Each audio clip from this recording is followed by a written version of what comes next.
Is it better to create a GMB in a suburb of a city or the major city that suburb is located in? I can't see the rest of your, for some reason, I can't see the rest of what you wrote, but I think both are fine.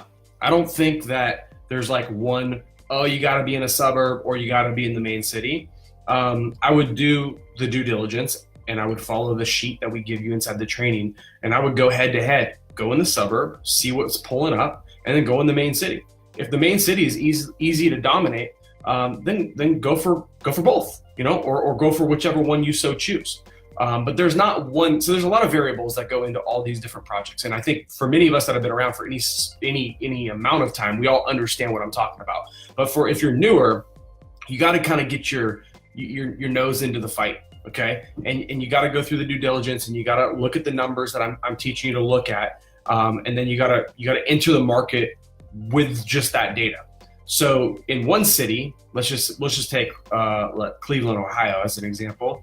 In Cleveland, Ohio, the data may be completely different than Roseburg, Oregon, right? So we can't just say, hey, it has to be in the main city or it has to be in the suburb. It has to be based on your due diligence, right? So I really want you guys spending time on that due diligence and looking for the holes in the market. That's where the money's made, right? That is where the money is made. A lot of people think the money is made by picking the perfect niche. Niching's important, but the money is going to be made by going in and finding those holes in the marketplace. And there's tens of thousands in every state out there, okay? There's tens of thousands of niches. There's tens of thousands of zip codes. There's so much opportunity out there for you guys. And at the end of the day, you really don't need that many of these winning projects to make you a boatload of cash, right? You get 10 projects paying you $500 a month. That's $5K, that's $60K a year.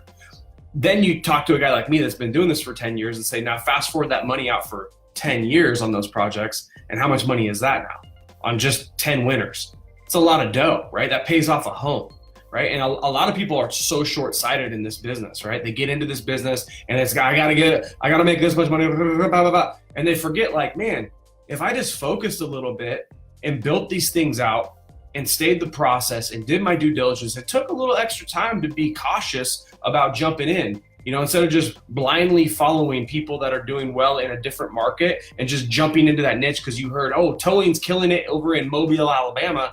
Well, dude, maybe your market's a touch different, right? Maybe your market's a little bit more saturated with people, or maybe there's a lot of really, really knowledgeable people in that niche in your market. And if you don't go through your due diligence, you just randomly throw freaking darts because you hear what other people are doing, you're going to be in a world of hurt. Not really. I mean, but you're going to suffer time. I don't want you guys suffering time, because time's the one thing that we can't change, right? We can't change it. So, Jake, good question. Variables, do your due diligence. Both are fine, okay, if the holes are in the marketplace, and you'll do that. The more due diligence, I think a lot of you guys should do more due diligence just as exercises. I probably should have trained that to do more of it, because I think too many people zoom past that due diligence and they never take it too seriously because it's very early on in the training.